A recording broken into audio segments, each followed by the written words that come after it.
नहीं, लेकिन अपने टाइम से तो आना चाहिए। कोई नहीं, पैसा तो आज मैं मांगूंगा ही नहीं। आपको देना है तो दीजिए, नहीं देना है तो कोई बात नहीं। मेरी छवि आपकी नज़रों में ना लास्ट क्लास में पैसे मांगने वाले टीचर की ना रहे। वो तो मेरा वो है। आप पढ़िए, कोई बात नहीं, आगे बढ़िए। फी की कोई इशू नहीं है,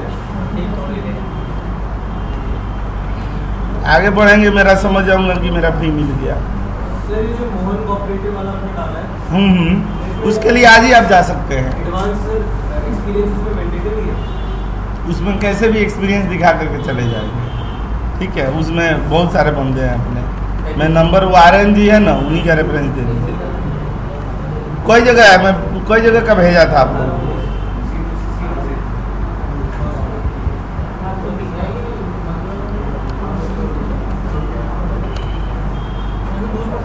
ये वाले का प्रैक्टिस किए थे, ये WFM का ये वाला कीवर्ड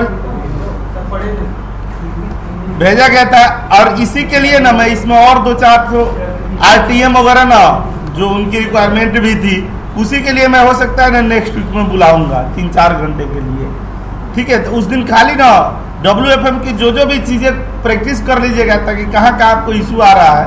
मैं आज एक आपको बहुत ही बहुमूल्य दे रहा हूँ WFM की सबसे बेहतरीन ना, इसमें ना इसके अलावा WFM में कहीं कुछ पूछ ही नहीं सकता है कोई। वो चीज़ है ये वाला है ना, ये किसी कंपनी का क्वेश्चन पेपर है। ये देख रहे हैं, एबेंडेड कॉल, एडेरेंस कॉल, ये तो थ्योरेटिकल है ही। उसके बाद जितने फार्मूले WFM के यूज होते हैं ना, सब एक क्वेश्चन पेपर नहीं है, किसी कंपनी के स्टडी मटेरियल्स है। और WFM की जानी मानी कंपनी मानी जाती है ना एजीज, गुड़गांव वाली, ठीक है। यहाँ पर देखिए ना, ये सारे जो फंक्शन में बता रहा था ना, उसका ना यहाँ पर लाइव एग्जाम्पल है। इतना पर AST का ये आया, ये सारे इस पर दिए हुए हैं, ठीक है। तो ये भी मैं क्लास में डाल दे रहा हूँ। और एक ये इनका था, यही वाला था ना, एक ये रोस्टर प्लानिंग। जैसे ना क्या होता है ना कि हम लोगों का ये जो कॉल सेंटर्स होते हैं, उनके लिए सैटरडे संडे कोई छुट्टी, कोई फेस्टिवल नहीं होता है। तो उनके लिए ना कभी भी ऐसा नहीं होता है कि उनकी छुट्टियां ना सैटरडे संडे को पड़े। देखिएगा आप कॉल सेंटर में मैक्सिमम किसी को थर्सडे के दिन छुट्टी मिल गई, किसी को वेडनेसडे के दिन तो उसके लिए क्या किया जाता है ना, रोस्टर बनाए जाते हैं। वो रोस्टर किस तरीके, मैं उसमें दिया भी हूँ, जो WFM की चीज़ें दी गई है ना, उसमें देखिएगा कैसे रोस्टर बना हुआ है, ठीक है। उसमें ना ऐसा किया जाता है, जो टोटल FTE का कैलकुलेशन है उसमें ना कम नहीं होना चाहिए, और छुट्टी भी सबको मिलनी चाहिए। ऐसा नहीं है कि एक दिन हम 2 बंदों को छुट्टी पर रख रहे हैं, ठीक है, तो हमें उस पर बफर में भी बंदे रखने पड़ते हैं, ठीक है। वो मैनेजमेंट डिसाइड करता है, वो हम लोगों का कॉल नहीं है। उसमें ये होता है कि हम इतने बंदों को ना आज छुट्टी दे रहे हैं, और ये भी मानते हैं कि इसमें हो सकता है ना कि 1-2 बंदे ऐसे भी छुट्टी मार दें, 1-2 बंदे ऐसे भी बीमारी हो, चाहे इंटरव्यू के लिए छुट्टी मार दें। तो टोटल मिला करके ना FTE के, क्योंकि कॉल सेंटरों में जानते हैं FTE पर पैसे मिलते हैं, ठीक है। जो है ना फुल टाइम एम्प्लॉई कंपनियां ना उसी को पैसा देती है। कल मैं बता भी रहा था कि वो मैनेजर को पैसे नहीं देती है, वो ना फाइनेंस टीम, HR टीम, चाहे एडमिन टीम, चाहे IT टीम, इनको पैसे नहीं देती है। वो केवल जो ऑपरेशन में बंदे जो कॉल अटेंड कर रहे हैं या कॉल के ऊपर काम कर रहे हैं, केवल उनको पैसे देती है। तो उनको ना जितना FTE ना भले काम ना हो, लेकिन उनका ना अटेंडेंस दिखाना जरूरी है, और उनका ना ऑफिस में आना भी जरूरी है, ठीक है। इसीलिए कि उसके अनुसार उनको वो होती है, बजटिंग होती है, ठीक है। ये रोस्टर प्लानिंग का मैं दिखा रहा हूँ। रोस्टर में ऐसा बनाया जाता है रोस्टर ना, ताकि मतलब सारे बंदों को छुट्टी भी मिले और उनका FTE का जो कैलकुलेशन है वो भी कम ना हो। तो ना किसी बंदे को हमने थर्सडे फ्राइडे दे दिया, किसी बंदे को हमने वेडनेसडे दे दिया, किसी बंदे को मंडे दे दिया गया, किसी को सैटरडे संडे दे दिया गया। इस तरह से ना छुट्टियां दी जाती है। मैंने यहाँ पर ना ये रोस्टर प्लानिंग वाली चीज़ों को ना यहाँ पर दिखा देते हैं। जो कल की क्लास भेजी गई थी ना उसमें ये है।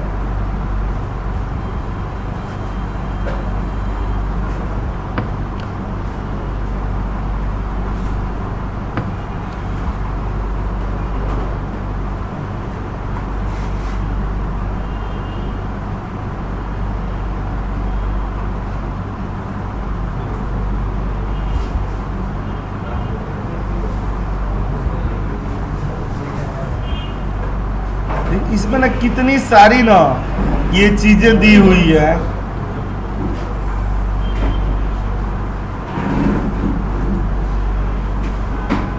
देखिए स्टाफिंग प्लानर है ना, यही वाला है ना, देखिए ऐसे ही ये बनाया जा रहा है। ठीक है, देख रहे हैं सबको छुट्टी मिल दी जा रही है। इसी तरीके से ना एक कौन सा है, इसमें कोई भी ना सैटरडे से, इसमें 7 दिन काम होता है, 24/7 और 7 डेज ये काम होता है। ठीक है, ये जो पार्ट दिया गया है ये क्या है, ये रोस्टर बनाए गए हैं। तो इस तरह का रोस्टर बनाना भी हमें आना चाहिए। ठीक है, ये तो आप कैलकुलेट कर सकते हैं रोस्टर का कैसे किया जाता है, लेकिन इसका सिनेरियो देख लीजिए कि इसी तरीके से बनाया गया है कि हर एक बंदे को छुट्टी मिले। देखिए 1 महीने में हमें कितना छुट्टी देना है, यहाँ पर दिया हुआ है ना, 1 महीने में 4 छुट्टियाँ देनी है, 4 या 5 जितने भी ये दिए हुए हैं। 1% एक बंदे को ना इतनी छुट्टी हम दे सकते हैं जितना ऑफ है, फिर इतने ही सबको इतना ही मिलेगा। ऐसा नहीं है ना कि किसी बंदे को हमने 4 छुट्टी दे दी और किसी को 3 दे दिया। ठीक है, ये वाला प्लान हमारा क्या होता है, रोस्टर वाला प्लान होता है। ये वर्क के इन्वायरमेंट, ये सारी चीजें ना जिस कंपनी में आप जाएंगे वहां पर नहीं बताया जाएगा। ठीक है, यहाँ पर हम लोग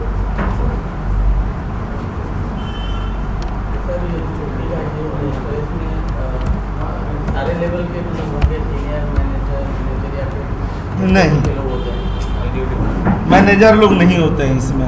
मैनेजर लोग को कॉल थोड़ा उठानी है। इसमें वो लोग होते हैं ना जो इम्प्लॉय खाली होते हैं, जिनको खाली एक चीज लगती है, ये उन्हीं के लिए बनती है, मैनेजर लोगों के लिए नहीं बनती है।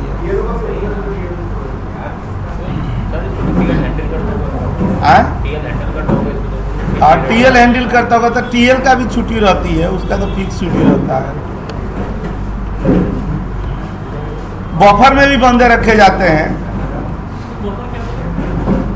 बफर ये होता है ना कि जैसे 8 बंदों का काम है तो कंपनी 10 बंदों को हायर कर लेती है। कि मान लीजिए किसी बंदे को अचानक 2-3 बंदों की तबीयत खराब हो गई, ऐसा तो नहीं है कि कस्टमर केयर बंद कर दिया जाएगा।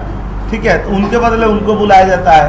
कस्टमर केयर की जॉब इसीलिए तो टिपिकल होती है कि ना पैसे भी बहुत ज़्यादा मिलते हैं। जो भी काम टिपिकल होती है उस पर पैसे भी बहुत मिलते हैं। तो वही होता है कि मतलब बंदों को ना अगर घर पर उनके कोई मरा हुआ भी है, फिर भी ना अगर ऑफिस में कस्टमर हंस करके बात कर रहा है तो उनको हंसना ही पड़ेगा। ठीक है,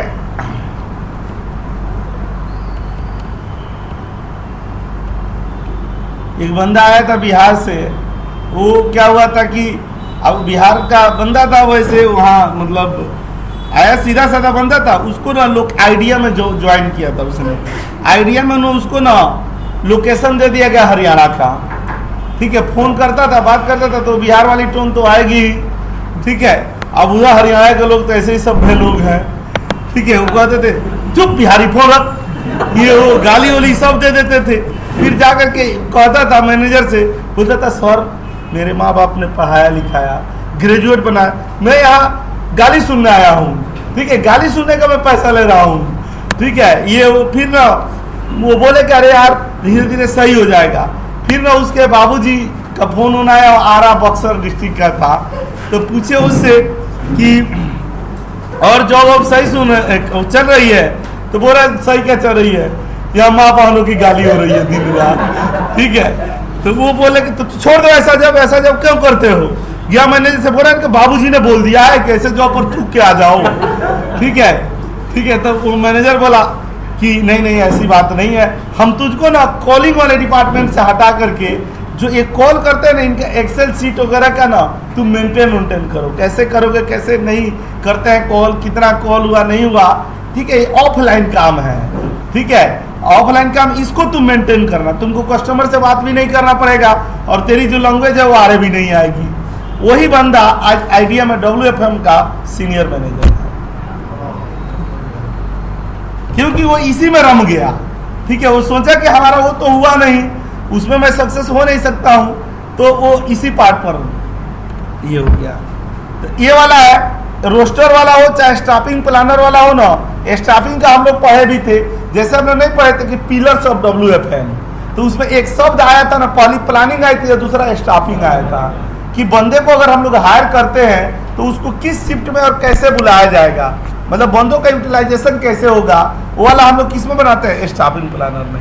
आपको इसमें कुछ बताने के लिए नहीं है, आप यहाँ देख सकते हैं कि कोई यहाँ फंक्शन फार्मूला थोड़ा लगाया गया है।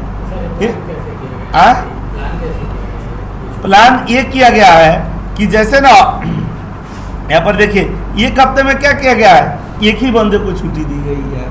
ठीक है, देखिएगा दूसरे हफ्ते में हम लोगों ने क्या किया है, एक बंदे को छुट्टी दिया है, फिर तीसरे हफ्ते में एक बंदे को दिया है, चौथे हफ्ते में इस तरह से ना, सॉरी चौथे हफ्ते में नहीं, ये मंडे में देखिए, एक मंडे को ना कितने बंदों की छुट्टी दी गई है, इतने बंदों की छुट्टी दी गई है ये। ठीक है, ये बंदे अलग अलग हो सकते हैं, ठीक है, लेकिन एक दिन में ना हम लोगों ने कितना दिया, 1 2 3 4 5, अब वो डिपेंड करता है ना कि कितने रिसोर्स है, स्टाफ कितने हैं, उसके हिसाब से ना मंडे को 5 बंदे छुट्टी पर रहेंगे, फिर ट्यूसडे को भी 5 ही होंगे, सारे दिन ये 5 होंगे। तो इसमें देखिएगा एक बंदे का और भी नंबर आएगा, ये बंदा जो है ना, इसका यहाँ पर हफ्ते में, अगर हफ्ते में मान लीजिए कि ये वैसा भी होगा, लग रहा है कि डोमेस्टिक कॉल सेंटर है, तो उसमें तो एक ही दिन की छुट्टी मिलती है ना। ठीक है, और जो इंटरनेशनल कॉल सेंटर होता है ना, उसमें 2 दिन की छुट्टी मिलती है। ठीक है, सही आ रहे हैं आप लोग, रिकॉर्ड नहीं टूटना चाहिए।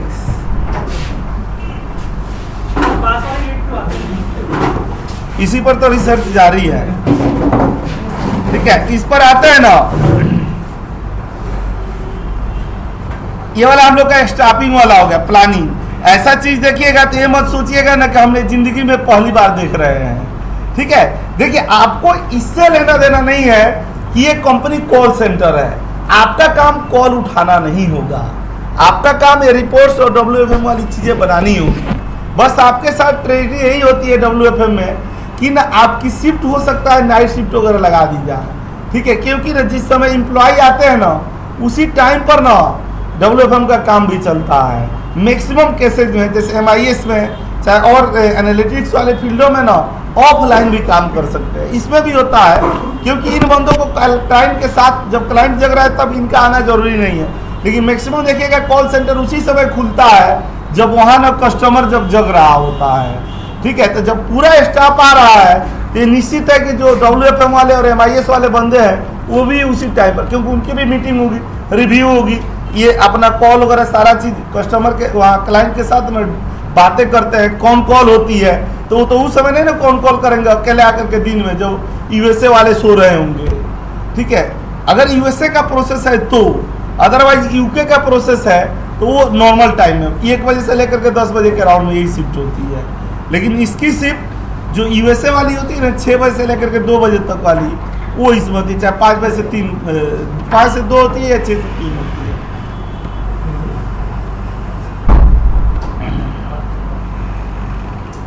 ठीक है, ये क्या हो गया, स्टाफिंग वाला हो गया। दूसरा ना, यहाँ पर हम लोग इस चीज को देख रहे थे, ये वाले पार्ट पर, ये क्या था, SLA पढ़े थे कि नहीं, पूरा हम लोग पढ़े थे और जाने भी थे। ठीक है, उसके बाद ये दिया ना प्रेजेंट वॉल्यूम और फोरकास्ट वॉल्यूम। ठीक है, ये भी हम लोग पढ़े थे कि नहीं, याद कीजिए। हम लोग देखे थे ना कि इतने बंदे, हमारा FT का हेड काउंट था, तो ऊपर देखे थे ना कि इतना बंदे ना हमारे आए हैं टोटल FT के केस में, और नीचे फोरकास्ट नहीं किए थे कि आगे भविष्य में अगर टोटल इतने FT है तो कितने बंदे आ सकते हैं। तो जो पहला वाला पार्ट था वो वाला हमारा क्या था, प्रेजेंट वैल्यू, जो हमारे पास हिस्टोरिकल डेटा है, और दूसरा वाला हमारा क्या था, फोरकास्ट वैल्यू, जो हम भविष्य के लिए भविष्यवाणी कर रहे हैं, प्रिडिक्शन कर रहे हैं, ये वाला पार्ट था। देखिए ब्रेक मैनेजमेंट का एक मतलब वो होता है, टेम्पलेट होते हैं, टेम्पलेट में ना कुछ इस तरह के भी ब्रेक बनाए जाते हैं, टेम्पलेट वगैरह की, मतलब जैसे एक टाइम पर ना कंपनियों में देखते हैं एक टाइम पर ये नहीं ना कि सारे बंदे ब्रेक पर चले जाए, सारे बंदे ब्रेक पर चले गए। ये मैं ना WFM कॉल सेंटर के अकॉर्डिंग बात कर रहा हूँ। तो वहां पर ना जैसे हम लोग रोस्टर प्लानिंग नहीं बनाया गया कि एक टाइम पर एक दिन में 5 बंदों को छुट्टी दे सकते हैं, उसी तरह ब्रेक पर भी जाना। ऐसा तो नहीं है कि बंदा कॉल उठा रहा है तो ब्रेक पे ही नहीं जाएगा, लेकिन ये भी नहीं है कि सारे बंदे ब्रेक पर चले गए, उधर कस्टमर फोन कर रहा है तो कोई फोन ही नहीं उठा रहा है। तो उस सिचुएशन में ना जैसे रोस्टर बनाया गया है ना, सेम वैसे ही ना ब्रेक प्लानर भी बनाए जाते हैं कि ना उसमें क्या हो कि एक टाइम पर ना 4 बंदे ब्रेक पर गए तो 6 बैठे हुए हैं कि उनकी भी कॉल आए तो उठा लें, फिर ना वो चले आए तो फिर दूसरा ब्रेक पर चले गए। ठीक है, तो इसके लिए बंदे होते हैं, उनका अब पता है ये सारी चीजें ना जो हम लोग मैनुअल पढ़ रहे हैं, सीख रहे हैं, इसके लिए ना ये देख रहे हैं ये सॉफ्टवेयर आ गया, अब आया ये कौन सा आ रहा है, जेनेसिस आ गया है, CC प्लस आ गया, IX आ गया। ये कंपनियां खरीद करके रखती है। जैसे आप लोग इन्हें बंद करेंगे ना वैसे ना ब्रेक लग जाएगा अपने आप। ठीक है, हमें लगाने की जरूरत नहीं है, क्योंकि एक बंदा ब्रेक मेंटेन करे तो बहुत पागल हो जाएगा वो। ये वाले सॉफ्टवेयर ना कब आप लॉगिन किए ये टाइम अपने आप आ गया, आपने कितना देर ब्रेक लिया ये भी आ गया, आप कितना दिन कॉल पर थे ये भी आ गया। ये अब आया सॉफ्टवेयर, मतलब WFM का बहुत बड़ा सॉफ्टवेयर है कॉलिंग कॉल सेंटर के लिए। तो इससे जो रिपोर्ट निकलती है ना, रिपोर्ट निकलती है उसमें सारी चीजें आ जाती है, ब्रेक सब कुछ। अब ये है कि अबाया से जो डेटा निकल रहा है उसमें हमें समझना पड़ता है, क्योंकि वो तो हर तरह का डेटा निकालती है। अब उसमें ना ये अगर फंक्शन फार्मूले जो नहीं पढ़े थे हम लोग, SL स्ट्रिंग के, चाहे वो करना अपना FT कैलकुलेशन करना, चाहे अपना जो स्टाफिंग का कैलकुलेशन है, एब्सेंटीज है, ये APR वगैरह है, सब हम लोग क्या करते हैं जो अबाया सॉफ्टवेयर से डेटा निकलता है उसी के आधार पर वो फार्मूले लगाए जाते हैं। ऑक्यूपेंसी हम लोगों ने पढ़ा था, इसका दूसरा नाम क्या था, यूटिलाइजेशन था। कि ना अगर हमारा 8 घंटे की शिफ्ट है तो उसमें ना हमने हमारी ये कितनी देर की रही, हमने कितने रियल टाइम तक तो कॉल को उठाया। ठीक है, वो वाला हमारा क्या कहलाता है, ऑक्यूपेंसी, या इसी को दूसरे शब्दों में हम लोग क्या कहते हैं, यूटिलाइजेशन कहते हैं। और ये दिया हुआ ना कॉल एवेंटमेंट, मतलब ना जब जब कॉल हमारा क्या हुआ, ब्रेक हुआ, तो जो कॉल ब्रेक हुआ ना ये शॉर्ट एंड लॉन्ग, मतलब ना इसको क्या करना है कि कॉल आ रही हो वो भी डेटा हमारा कहाँ से निकलेगा, अब आया CMS से। ठीक है, तो ब्रेकिंग वाला हमने निकाल दिया, तो उसको ये क्या बोल रहा है, शॉर्ट एंड लॉन्ग, मतलब सबसे कम कॉल एबेंडेंट किसका हुआ और सबसे हाईएस्ट किसका हुआ, उसको ना राइट क्लिक करके सॉर्ट कर लेंगे। हम लोग एक्सेल में तो सॉर्टिंग पढ़े ही हैं। ठीक है, और ये वाला दिया हुआ ना कि ये वाला हम लोग को क्या हुआ, AHT पढ़े हम लोगों ने क्या पढ़ा, श्रिंकेज पढ़ा। और एक ये जो मैं एक्स्ट्रा आप लोगों के लिए बुला रहा हूँ, क्योंकि ये इतना आसानी वाले चीज़ों से नहीं हो सकता है।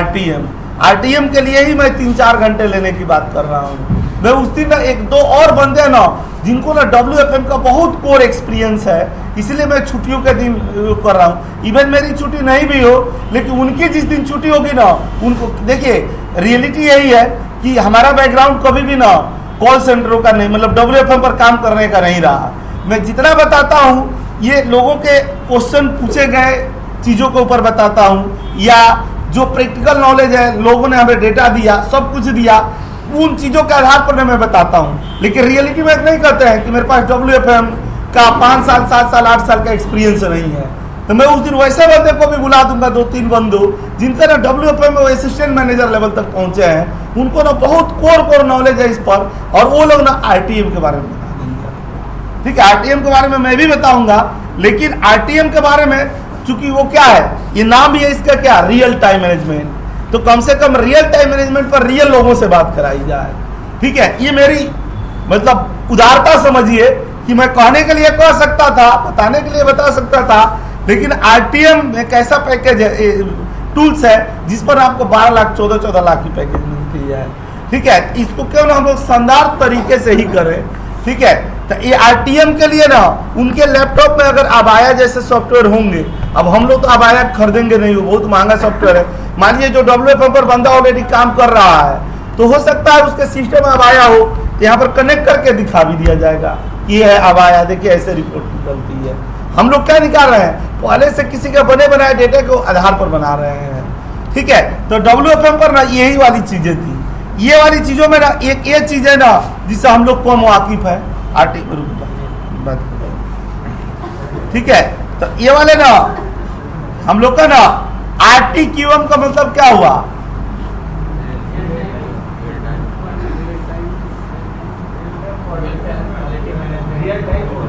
रियल टाइम क्वालिटी मैनेजमेंट, ठीक है। इसका नाम RTM भी बोला जाता है, रियल टाइम मैनेजमेंट, ठीक है। रियल टाइम मैनेजमेंट का ओवरव्यू क्या होता है? जब आप बोलेंगे रियल टाइम पर, ठीक है, तो रियल टाइम का वही डेटा सिनेरियो बनाया जाएगा। जैसे नहीं कर रहे हैं कि हम लोग का ना पूरा एक डैशबोर्ड ही होता है RTM का कि टोटल कितने हमारे बंदे, नहीं हम लोग दिखा रहे थे। रियल टाइम का सिनेरियो क्या है? रियल टाइम केवल एक पर नहीं होगा, जितना आप देख रहे हैं सबसे नीचे इसी का नाम आ रहा है। तो RTM में से होगा ना कि टोटल हमारे एफटीज कितने हैं? 15 है। आज के सिनेरियो में 12 हमारे प्रेजेंट है, ठीक है। और हमने ना उनको इस तरह का ना ब्रेकिंग, ये रियल टाइम मैनेजमेंट क्यों है कि हम लोग ना कॉल सेंटरों की जो कॉलिंग है का प्रोसेस है उसको रियल टाइम इंप्लीमेंट कर रहे हैं कि देखिए किस तरीके से हम बंदों को छुट्टी भी दे रहे हैं, हम बंदे को ब्रेक भी दे रहे हैं, ठीक है। और हम बंदे का जो हमारा कस्टमर है उसको भी हम इफेक्टेड नहीं होने दे रहे हैं, उसकी भी जब कॉल आ रही है वो भी अटेंड हो रहा है, ठीक है।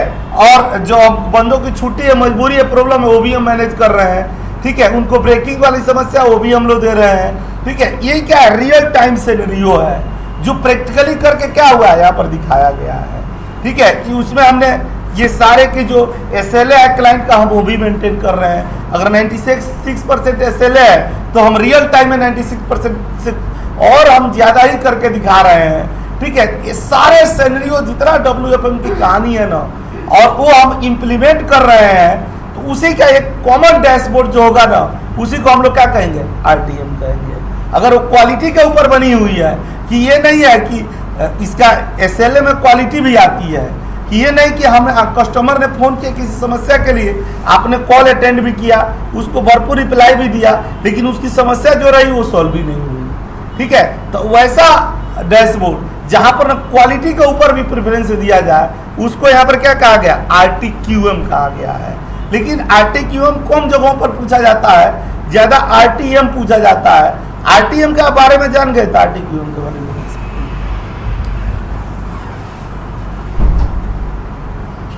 इसको भी सेव कर दे रहा हूं मैं उसी में।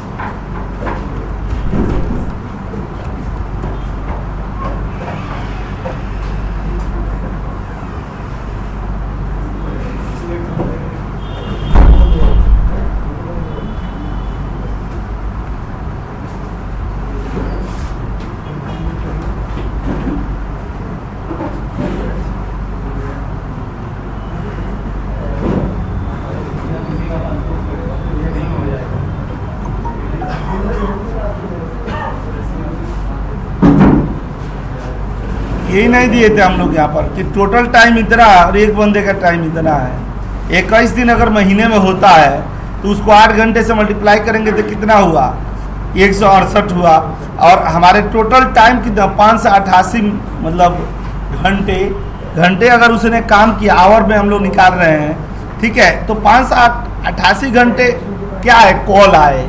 और एक एफटीज का 21 दिनों का टोटल आवरिंग क्या हुआ? 168 हुआ। 168 के हिसाब से टोटल कितने इम्प्लॉय लगे? फुल टाइम इम्प्लॉय ये देखिए 3.5 आ रहा है ना, मतलब 3.5। तो इसको 3.5 नहीं मानती है कंपनी, क्या मान लेती है? 4 मान लेती है कि 4 बंदों से ही ना इतने कॉल ना 1 महीने में अटेंड कराई जा सकती है।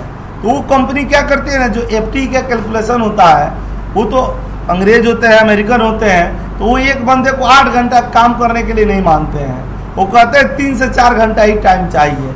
लेकिन यहाँ कंपनियाँ क्या करती है ना कि कॉल सेंटरों में रिलीफ देती है आपको, इसीलिए ना कि अगर वो कहते हैं ना कि हमें, ये लोग कहते हैं कि नहीं हमें 50 बंदे चाहिए इस काम के लिए, तो ये लोग ना भले काम नहीं होगा लेकिन 50 बंदे हायर करके और उधर दिखाते हैं क्लाइंट को, ठीक है। इनको पैसा किस पर मिलता है? 50 बंदों के ऊपर, ठीक है।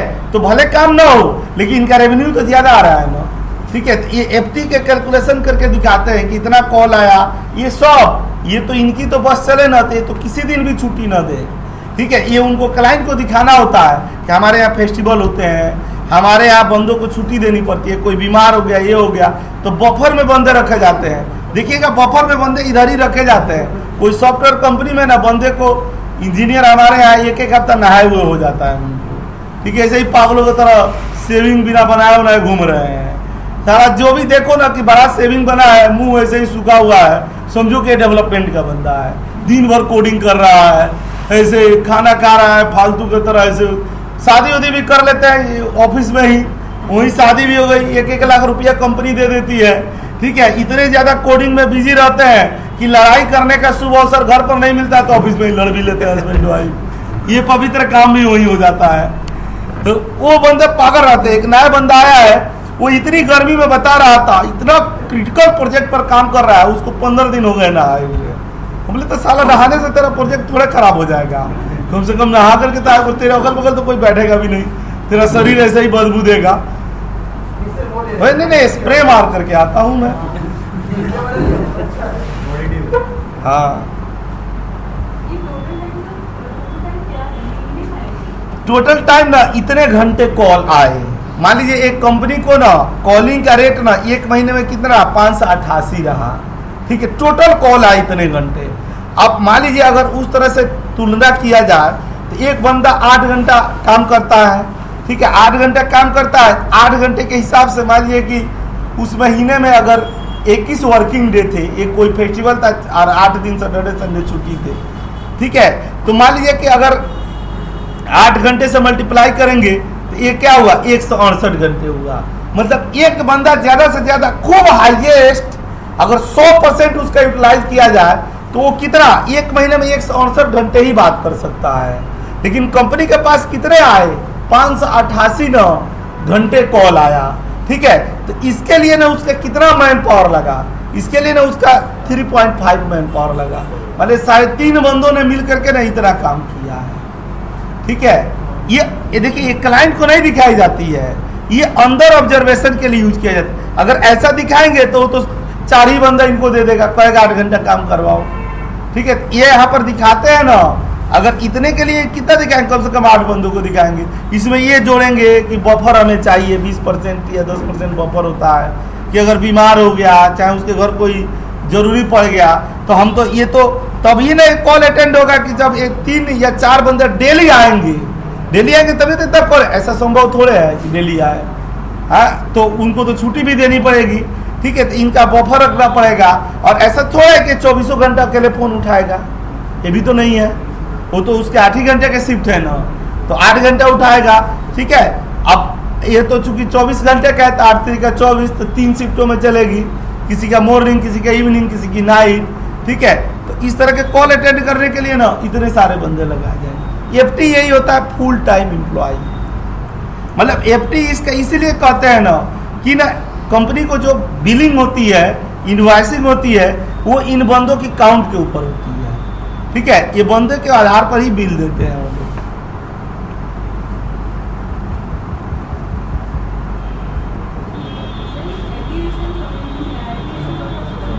किसका एट्रेशन क्या होता है? एट्रेशन ये होता है जब हम लोग रिजाइन देते हैं, ठीक है, रिजाइन दिया जाता है, तो ये होता है ना कि एक डिपार्टमेंट में ना जब महीना शुरू हुआ था तो क्या थी, 25 तारीख थी, 25 बंदे थे उसमें, और जो महीना खत्म हुआ तो उसमें क्या है, 21 बंदे हैं। ये दिखाना है हम लोगों को कि ना मतलब उस महीने में कितना एट्रेशन हुआ, ठीक है। तो हम लोगों का ना क्या निकालेंगे, इसका ये परसेंट निकाल देंगे तो 17% दिया, ठीक है। यही कि एट्रेशन रेट क्या है, HR वालों को ना ये बनाना पड़ता है डैशबोर्ड, इस पर भी मीटिंग होती है। एक मैनेजर के अंदर में अगर ज़्यादा बंदों का एट्रेशन हुआ तो उसकी क्लास लगती है कि अगर क्या बात है कि बंदे तेरी ही टीम से छोड़ के भाग रहे हैं, ठीक है। तो ये एट्रेशन के डैशबोर्ड से पता चलता है। देखिए नॉर्मल बंदे और उसमें लिख करके चले गए कि हम मैनेजमेंट के प्रॉब्लम से चलते हैं, दिक्कत हो रही है तो इसीलिए छोड़ा, तो और ये लगती है। इसीलिए ये लोग कहलवाते हैं ना कि तू बोल दे कि मेरे को कोई अच्छी अपॉर्चुनिटी मिली इसीलिए मैं चला गया, तो उस पर मैनेजर के ऊपर नहीं आता है। वो कहता अब हम क्या करें, उसको बढ़िया ओपनिंग मिले, अपॉर्चुनिटी मिले तो हम थोड़ा रुक सकते हैं। लेकिन ये कह दिया कि मैनेजर के चलते जा रहे हैं तो उसकी क्लास लगेगी।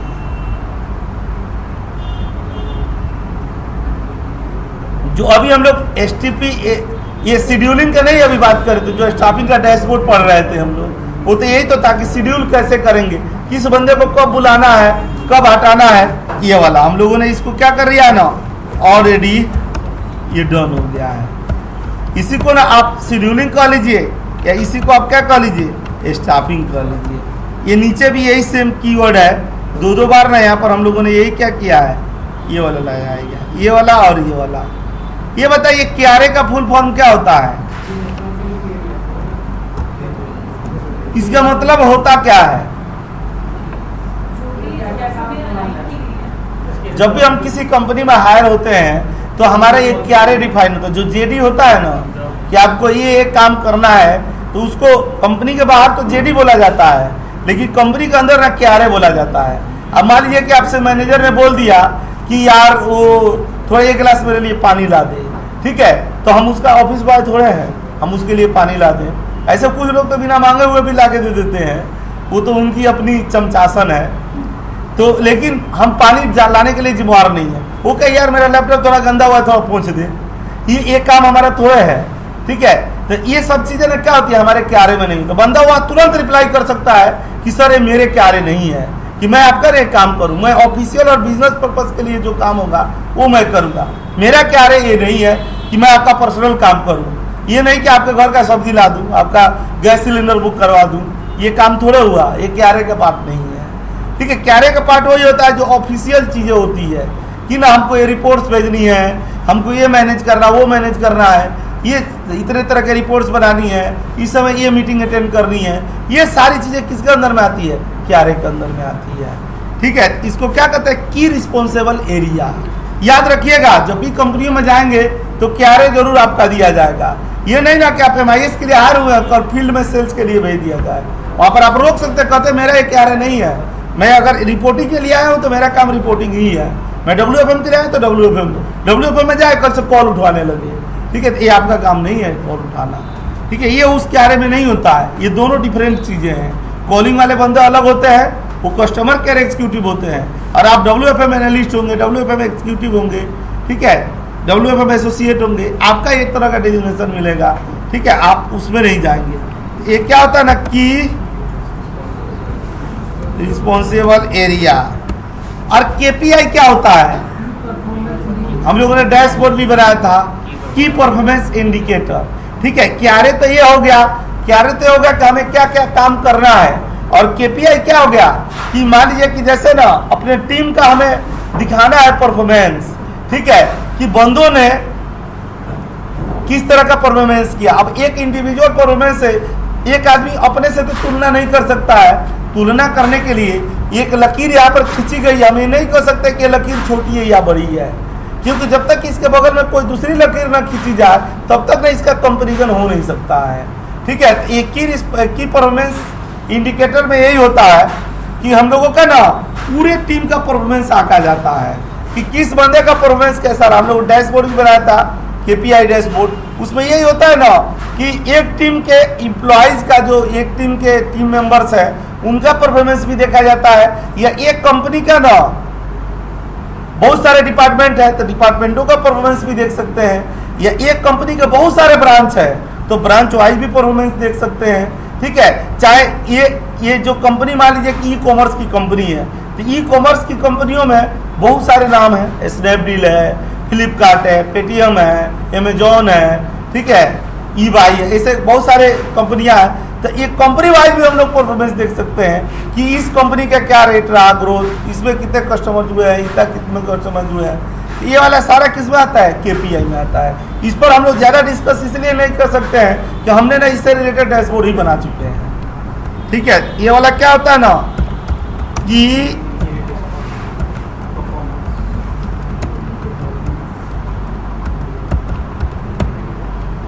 वेल कर्व क्या होता है,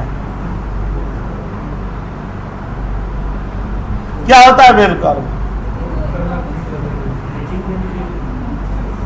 जानते हैं कंपनियों में ना किसी को परफॉर्मेंस को मेजर करने के लिए ना रेटिंग दी जाती है। ठीक है कि इस बंदे को 3 का रेटिंग मिला, इसको 3.5 का मिला, इसको 4 का मिला, इसको 5 का रेटिंग मिला। आप कल्पना कीजिए कि उस कंपनी में ना, उस डिपार्टमेंट में ना एक टाइम पर 2 बंदों को ही 5 की रेटिंग दी जा सकती है, और संजोग से उसमें 4 बंदों ने इस लेवल का परफॉर्मेंस किया कि चारों की रेटिंग 5 की आ गई। लेकिन कंपनी के बजट में है कि हम 2 ही बंदों को 5 का रेटिंग दे सकते हैं। अब उसके लिए तो धर्म संकट है कि किस बंदे को हम 5 के 2 बंदों को रेटिंग दें और किसको रिजेक्ट कर दें। तो वेल कर्व ना एक ऐसा ही एप्लीकेशन है, ठीक है, जिसमें ना वो सारे बंदों की रेटिंग ना डाली जाती है। एक नहीं होता चक्र घुमा दिया गया, ठीक है, तो उसमें ना बहुत सारी चीज़ें डालनी होती है कि बंदे का ना मतलब पंक्चुअल कितना रहा, ये बंदे का अपने सीनियरों के प्रति कैसा बिहेव है, ये बंदा अपने जूनियरों को कितना हेल्प करता है, ठीक है, मतलब ये सारी क्राइटेरिया होती है। कितना अनस्केयर छुट्टी मारा, कितनी टाइम पर काम करता है नहीं करता है, ये सारी चीज़ें ना वेल कर्व की क्राइटेरिया होती है। बहुत सारी उसकी क्राइटेरिया होती है, वो सबकी ना क्राइटेरिया डाली गई। 4 बंदे जिसको 5 की रेटिंग आ रही थी। तो ऐसा नहीं है कि सारी चीज़ें भी सेम हो सकता है किसी में कुछ ना कुछ कमी हो, ठीक है, उसके बाद डाल करके और तब उसको रन कराया जाता है ना, ठीक है, तो उसमें वो 2 ही बंदों का लाएगा, ठीक है, 2 ही बंदों को उठा करके लाएगा, और उसमें उसके पास मतलब वो होता है लॉजिक भी कि हाँ कि इस आधार पर ना ये 2 बंदे 5 के रेटिंग के लायक हैं, ठीक है। इसीलिए जब ऑफिस में ना जब कहा जाता है कि सर मेरे को तो आपने 5 की रेटिंग नहीं दी है, 4.5, बोले यार हम क्या करें,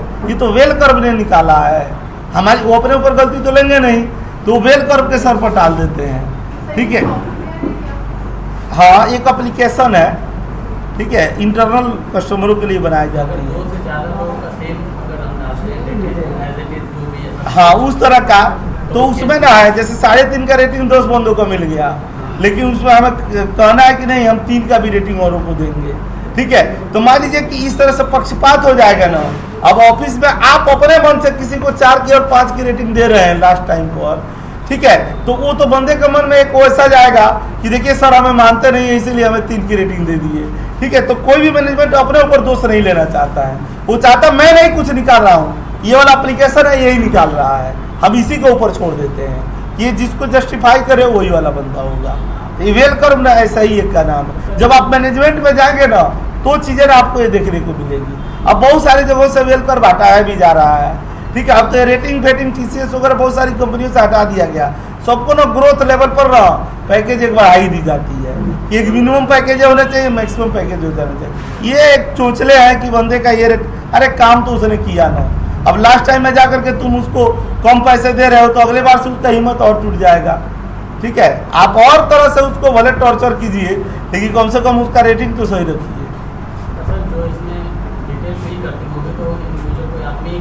हाँ, वो HR वाले करते हैं, HR वाले करते हैं,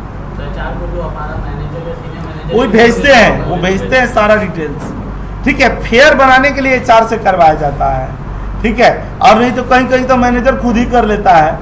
अरे अब ये भी है कि अब मान लीजिए कोई बंदा तो ऐसे है कि मैनेजर को मोबाइल गिफ्ट कर दिया, उसको कुछ और गिफ्ट कर दिया, तो उसके आंखों में पानी है ना, वो साला बेल कर के अपने से ही बना देगा कि नहीं तेरे को 4.5 की नहीं तेरे को 5 की रेटिंग दे दूंगा, ठीक है। तो वहाँ बेल कर भी फेल हो जाता है। तो जहाँ बंदों का छेड़खानी तो EVM मशीन में हो सकती है, तो इसमें नहीं होगी। मैं नहीं मानता हूँ, हंसने के लिए टॉपिक छेड़ दिया। वो तो युग पुरुष है, युग पुरुष है, धरती के महान महामानव हैं, वो तो कुछ भी हैक कर देंगे। वो तो अपने वर्ल्ड बैंक को भी हैक कर देंगे। हाँ, उसका वो वाला फोटो मुझे सबसे आकर्षण लगता है, जो वो नहीं आई थी मुंजालिका मूवी थी एक, जिसमें थी भूल भुलैया, उसमें वो राजपाल यादव का नहीं फोटो रहता है हाँ, जो ऊपर बैठा रहता है पूरा भूत बन करके, वो वाला फोटो में ना केवल पर अपने इंडिया में केवल उस फोटो का रिप्लेसमेंट इसी का फोटो आया।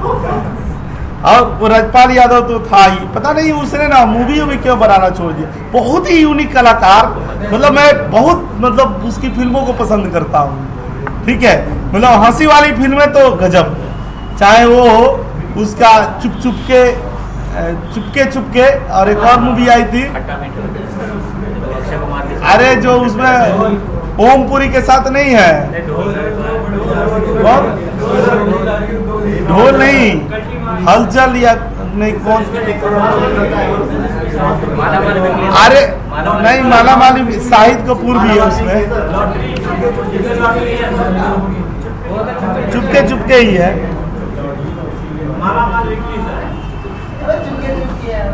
उसमें वो नहीं बन रहा है कि बोल रहा है कि इस परिवार में कितने लोग हैं, तो बोल रहे हैं कि 10-12 लोग हैं, तो बोल रहे हैं कि इसको जनपद क्यों नहीं घोषित कर दी। ठीक है, उसको रोटी मिल रही है तो बोल रहा है ना कि कोई आरी मिलेगी, मुझे इतनी टिकाऊ रोटी खाने का ना आदत नहीं है। हाँ, वो उसको नहीं मारता है, वो शाहिद कपूर, तो ये उठा करके मारता है, बस उसी को लग जाती है, जो ओमपुरी है। ओमपुरी भी ना महान कलाकार था, ओमपुरी ने हर तरह का किरदार निभाया है, मतलब कॉमेडी से लेकर के और सीरियस से सीरियस रोल निभाया है बंदे ने। हाँ, देखिए वो डिबेट हो जाती है, ये जो फिल्मों में ना सबसे ज्यादा लोगों की घरेलू जिंदगी अगर बर्बाद होती है ना, इसीलिए बर्बाद होती है कि उन्होंने 2 शादियां की। उसमें ना ये भी एग्जाम्पल, इवन धर्मेंद्र को जानते हैं, धर्मेंद्र को ना सनी देओल से बढ़िया से बातचीत नहीं रहती है, और धर्मेंद्र ना हेमा मालिनी से कभी बात नहीं करता है, कभी भी नहीं बात करता है, इसीलिए कि हेमा मालिनी उसकी अपनी माँ नहीं है। ठीक है, और ये चीजें ना बहुत उनके यहाँ देखिए समाजवादी पार्टी के हेड, उनके यहाँ तो बर्बाद इसीलिए हो रहे हैं, जहाँ ये हुआ है वहाँ बर्बाद हुए ही है।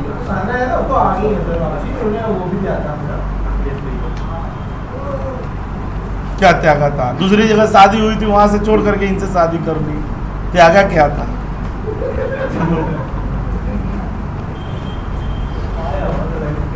वेलकम को ना हम लोग क्या कहते हैं ना,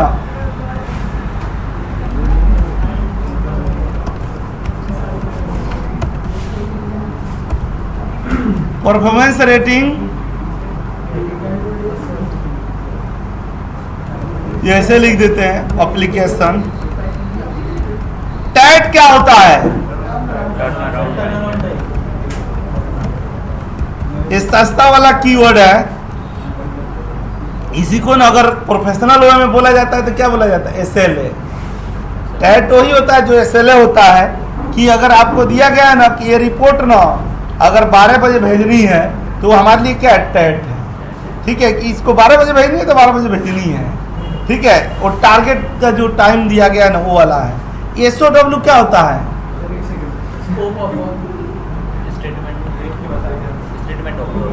स्टेटमेंट ऑफ वर्क, ये क्या होता है बताएंगे कोई,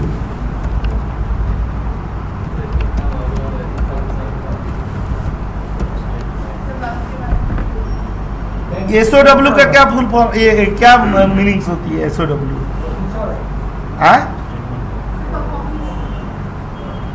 उससे रिलेटेड ही नहीं है, परफॉर्मेंस के लिए तो ऊपर पढ़ ही लिए,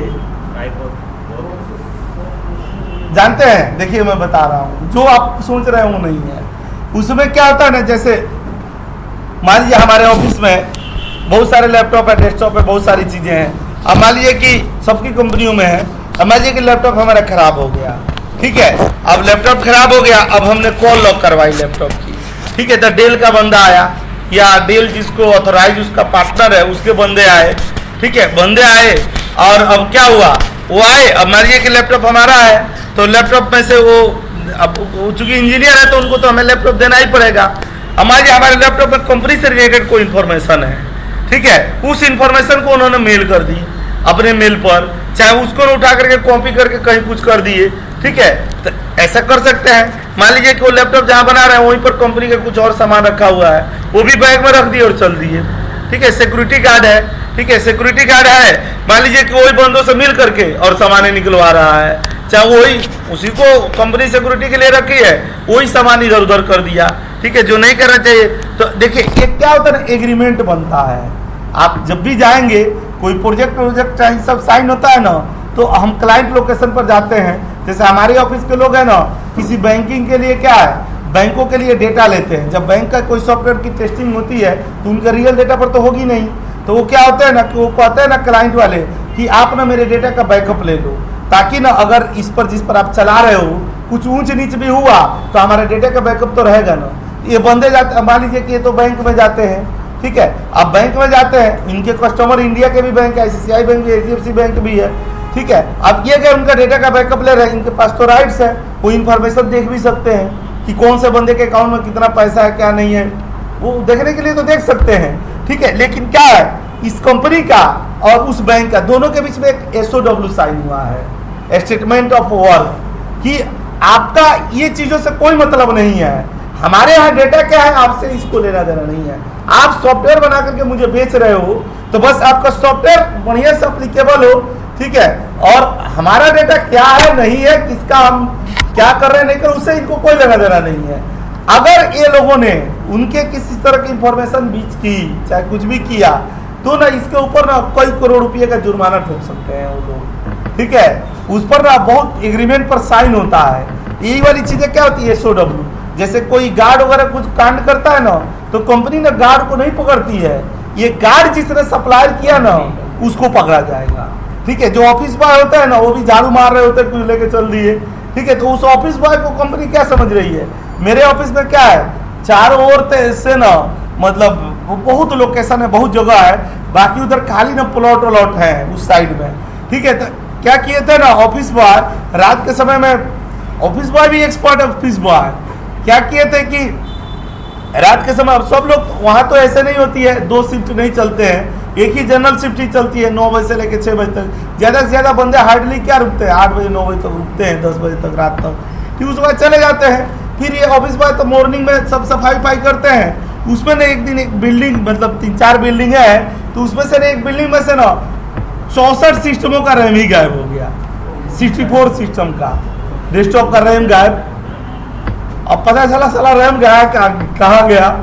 अब एक साथ तो बंदे तो ले नहीं जा सकते, बंदे तो ये सब थोड़े काम करेंगे, बंदे सॉफ्टवेयर इंजीनियर 1-1 लाख तनख्वाह है उनकी, वो सब ये घटिया रैमों में ले जाएंगे, इतने लोअर लेवल के तो है नहीं, और वो भी ले जाएंगे तो 64 सिस्टमों का रैम ले जाएंगे। 4000-3000 में रैम मिल रहा है। अगर कोई ईमान भी छोड़ेगा तो 3-4 करोड़ के लिए छोड़ेगा, 3-4 हज़ार के लिए थोड़े छोड़ेगा। ये तो 100% तय हो गया कि कोई यही वाला सफाई उफाई वाले ही है। जानते हैं क्या किए थे, एक बंदा इधर था, मतलब ऑफिस के प्रेमाइसेस में, और दूसरा बंदा वो तार जाली वो लगाए हुए हैं, तार वो, ठीक है, और एक उस साइड था, इधर से रैम ले करके और इसने उधर फेंक दिया था, एक करके। उधर जो बंदा था ना, वो उठा करके और बैग में भर करके ले जाकर नेहरू प्लेस बेचा है था, ठीक है। तो वो तो जब सिक्योरिटी वाले तो पकड़े तो हो ही जाता है। उसको हटा ही दी कंपनी ने।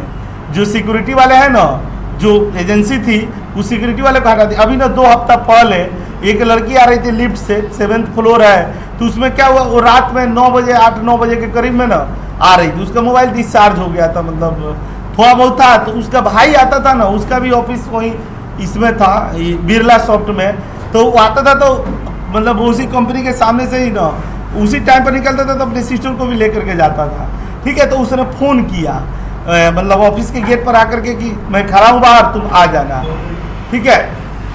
तो ना वो लिफ्ट बोली कि भैया मैं लिफ्ट में हूँ, मैं आ रही हूँ। ये था गार्ड, ये ऐसा पागल गार्ड, इसने लिफ्ट ही बंद कर दी, उसका मोबाइल भी ऑफ हो गया, ठीक है, और लिफ्ट बंद कर दिया, क्योंकि इसने ये नहीं देखा कि कोई आ रहा है बीच में। अब वो बेचारी लिफ्ट ही में फंस गई, ठीक है। अब 2 हफ्ते ही हुए थे, अभी हुए हैं। अब लिफ्ट में फंस गई, अब रात हो गई थी, 8:30 के आसपास हो गई थी। अब लिफ्ट में बंद हो गई, वो फ़ोन लगा रहा है तो फ़ोन उसका बंद हो गया, ठीक है। अब फ़ोन नहीं, कुछ भी नहीं, क्या करे कैसे करे, लिफ्ट बंद हो गई।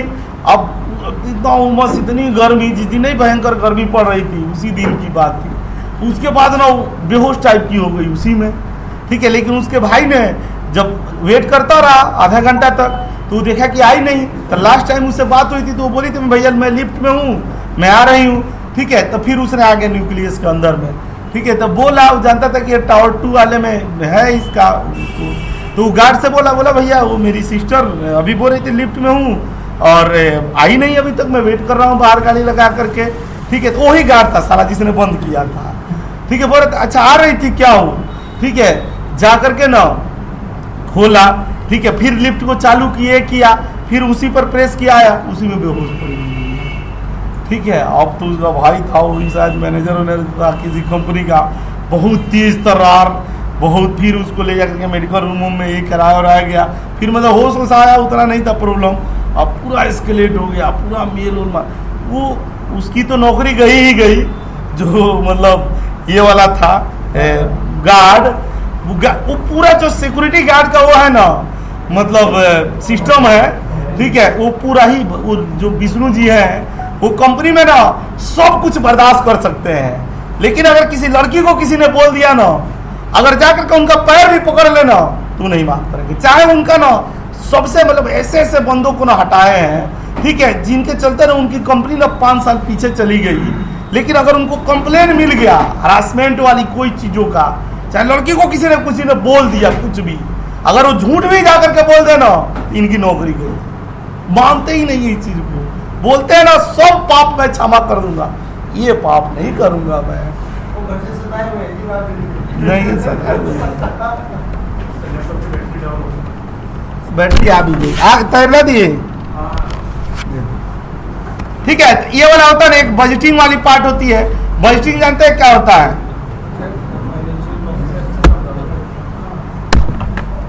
यहाँ पर ना बजटिंग का बताइए क्या होता है?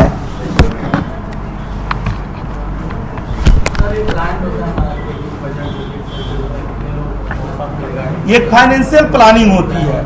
जैसे ना क्या होता है ना कि अब ये होता है कि जब बजट बनाई जाती है उस पीरियड में, तो हमें अब मान लीजिए कि ये भी होता है कि हम इस पूरे फाइनेंशियल बजटिंग किसका बनता है, 1 अप्रैल से लेकर के 31 मार्च के बीच का बनता है हमेशा।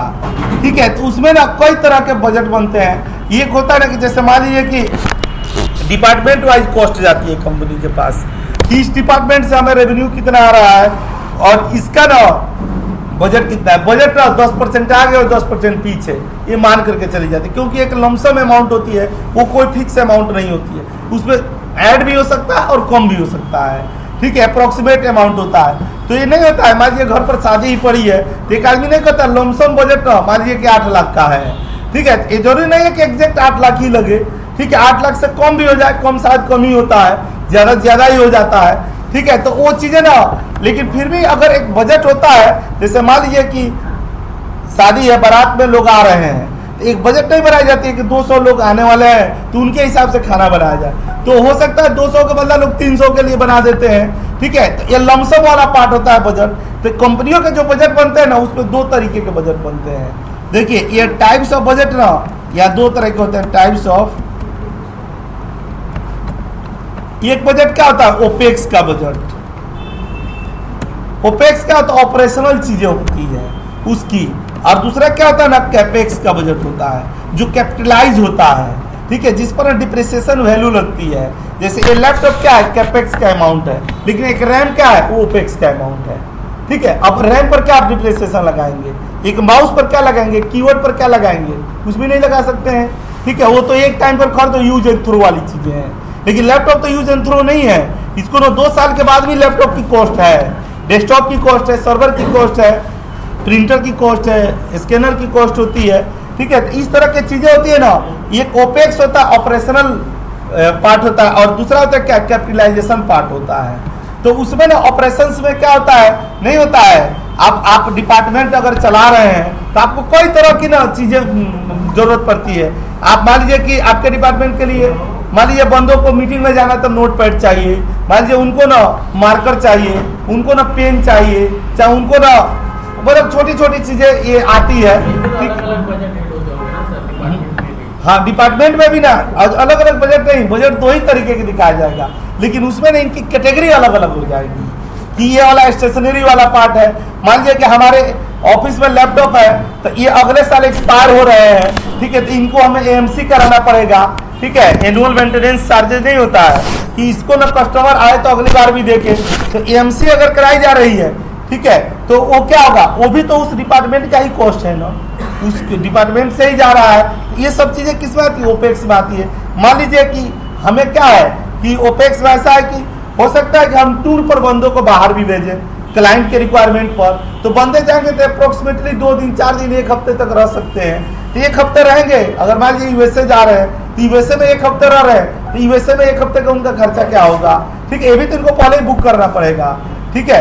इस तरह से कैपेक्स में क्या है, अगर हम नए बंदे हायर कर रहे हैं, अगर हमारे यहाँ ना 10 बंदे नए हायर करने हो तो उसके लिए ना हमें कितनी सैलरी एक अप्रोक्स देनी होती है, ठीक है। 10 बंदे हायर होंगे तो 10 बंदों को हम लैपटॉप देंगे चाहे डेस्कटॉप देंगे, तो जो लैपटॉप देंगे वो तो हमारे ही डिपार्टमेंट के लिए यूज हो रहा है ना, तो उसके भी कॉस्ट कौन करेगा, ये बंदे ही करेंगे, ठीक है। इसी टीम में किया जाएगा, ठीक है। तो इस तरह की चीजें ना टेम्पलेट बना होता है, हर कंपनी का टेम्पलेट होता है, खाली उसमें ना इस साल का डेटा डाल दिया जाता है और ना उसको बना करके और वो फॉर्मेट फाइनेंस टीम बना करके देती है कि किस तरह का बजट का टेम्पलेट वो देगी, ताकि ना हर डिपार्टमेंट का बजट जाए तो उसको मर्ज करके और वो ना मतलब फाइनल दिखा सके। वो तो जो सीएफओ के पास जाता है तो सीएफओ के पास क्या जाता है अप्रूवल के लिए कि इस टीम के लिए नहीं इतना कॉस्ट हुआ है, तो वो उसमें काट कूट करता है, कहता नहीं तेरा इतना बजट नहीं इतना का होगा, इतना का होगा, वो काट कूट करके लाता है। और जब बाद में आप कभी अप्रूवल करने के लिए जाते हैं ना, कहते हैं ना कि मुझे ना 5 सिस्टम खरीदने हैं डेस्कटॉप, नए बंदे आ रहे हैं हमारी टीम में डेवलपमेंट के लिए, तो आप 5 सिस्टमों का जब अप्रूवल सीएफओ के पास भेजते हैं कि मुझे 5 बंदों सिस्टम चाहिए, तो वो पूछता है कि तूने इसे बजटेड किया है या नहीं किया है। बजट में अगर होगा तो वो 1 मिनट में साइन कर देगा, कहेगा कि इसने पहले किया है। अगर हमने बजट नहीं किया है और एडहॉक लेवल पर हायरिंग कर रहे हैं तो ना इसके लिए एक्सेप्शनल अप्रूवल चाहिए, पूरा जस्टिफिकेशन चाहिए कि आप किस लिए खरीदवा रहे हो और तूने बजट क्यों नहीं किया, प्लानिंग क्यों नहीं बनाई। तो वो अप्रूवल लेना ना बड़ा टिपिकल काम होता है। कंपनी ना जब कंपनियों का शेयर बिकते हैं मार्केट में महंगे होते हैं, ठीक है, चाहे अपनी मुनाफा दिखाती है तो वो अपना जो कॉस्टिंग है एक्सपेंडिचर वाला पार्ट है उसको डिडक्ट करके तब ये तो दिखाती है ना, तो ये चीज़ें उसको माइनस करनी होती है कि इतना खर्च मान लीजिए एम्प्लॉय की सैलरी दे रही है तो वो भी तो उस डिपार्टमेंट से ही जा रहा है ना। अगर एक एम्प्लॉय से रेवेन्यू उसको 10 लाख आ रहा है तो अगर उसमें उसको 4 लाख वो सैलरी दे रही है तो 4 लाख माइनस होगा, तब ना बाकी के 6 लाख रुपये वो दिखाएगी, ठीक है। तो ये सारी चीज़ें ना इसमें माइनस करनी पड़ती है। मतलब ये बजट, ये काम आपका नहीं होगा कि कितना माइनस करना है प्लस करना है, ये काम किसका होगा, फाइनेंस टीम का होगा। बस आप एक्सेल के एक्सपर्ट होंगे, आपके एक्सेल में हाथ बहुत ज्यादा तेज तरार चलेंगे, इसीलिए ना आपको बुलाया जाएगा किसका, बजट के टेम्पलेट बनाने के लिए। बहुत बार सीनियर मैनेजमेंट ही बना लेता है, लेकिन ना मैक्सिमम केसेज में मेरी अपनी एग्जांपल है कि मैं जो कंपनियों में रहा हूँ, इसमें चाहे पेटीएम चाहे ऑनलाइन उसमें न्यूक्लियस में, तो वहाँ का बजट मैं ही बनाता हूँ, ठीक है। इसीलिए मैं इसके बारे में इतना बता भी पा रहा हूँ। अगर मैं नहीं बनाता तो इतना कीवर्ड ना मैं आपको बता नहीं पाता कि कैसे बजट बनते हैं, कैसे टेम्पलेट क्रिएट होता है, एसएपी पर इंस्टॉल करना हो चाहे जैसे भी करना हो, जैसे वो टेम्पलेट हमें बना करके देते हैं, क्योंकि टेम्पलेट एक कॉमन होता है। हम अपने डिपार्टमेंट का टेम्पलेट हम खुद नहीं बना सकते हैं, ऐसे फाइनेंस के पास 200 डिपार्टमेंट का जाएगा तो 200 डिपार्टमेंट का टेम्पलेट 10 तरह का होगा, तो उसको प्रॉब्लम नहीं होगी डाउनलोड करने में, अपलोड करने में। इसीलिए ना वो खुद ही टेम्पलेट बना करके देता है और कहता है आप इसमें अमाउंट डाल दीजिए, जैसे आप अमाउंट और क्वांटिटी डालते हैं अपने आप उधर कैलकुलेशन हो जाता है, ठीक है। उसको बेहतर बनाने के लिए आप अपना सजेशन दे सकते हैं, बट आपका माना जाए तो सजेशन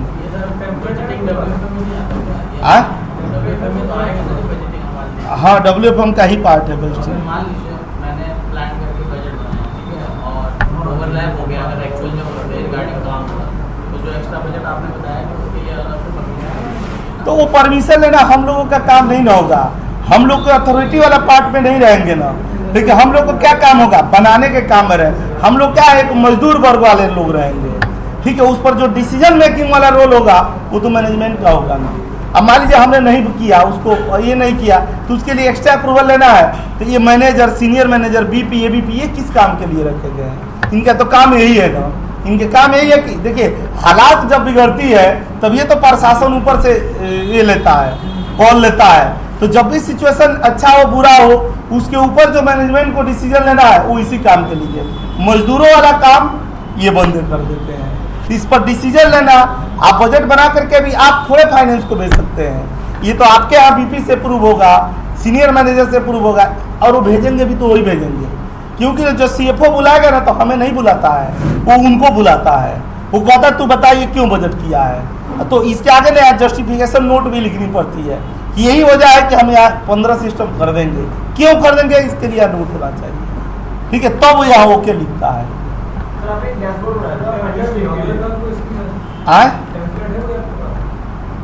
आप रियल कंपनी का डेटा तो नहीं दे सकते हैं ना। बजट कोई भी अपना शेयर नहीं करता है, देखता हूँ इसमें हो तो टेम्पलेट है, यहाँ से टेम्पलेट आप उठा सकते हैं। ऑनलाइन तो है ही यहाँ पे।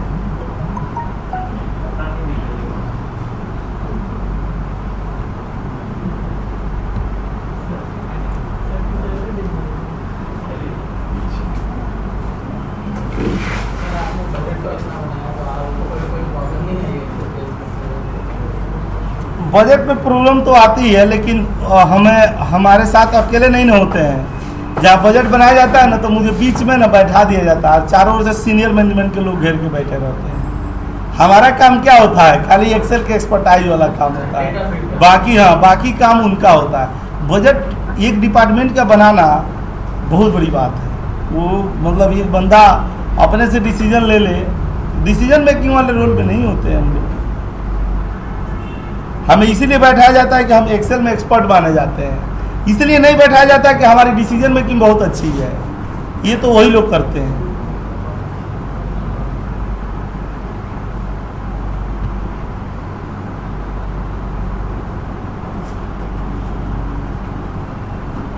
यहाँ पर ना आता है, इसी में ना बजट का टेम्पलेट देख सकते हैं। कनेक्ट नहीं हुआ है, इसीलिए नहीं आ रहा है। क्यों नहीं चलता है ये? इसको पैसा दे दिए थे वो, और चलाता ही नहीं है साला। दिन भर में 2 घंटा 3 घंटा तो आदमी यूज करता है, उसी में इसका बैंडविड्थ खराब रहता है।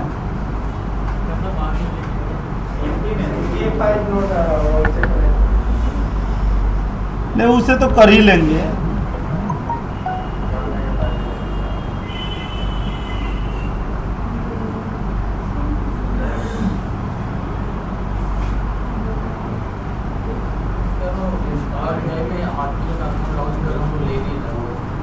हॉटमेल नहीं, वो ऑन माइक्रोसॉफ्ट वाला बना लीजिएगा। ऑन माइक्रोसॉफ्ट माटी.net पर ना ऑन माइक्रोसॉफ्ट बना लीजिएगा।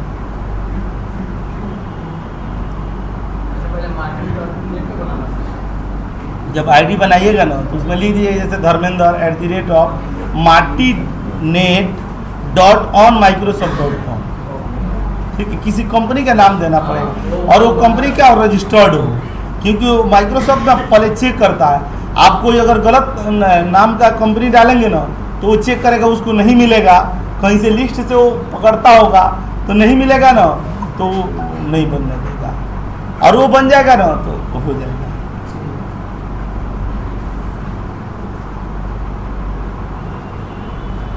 क्यों नहीं आ रहा है?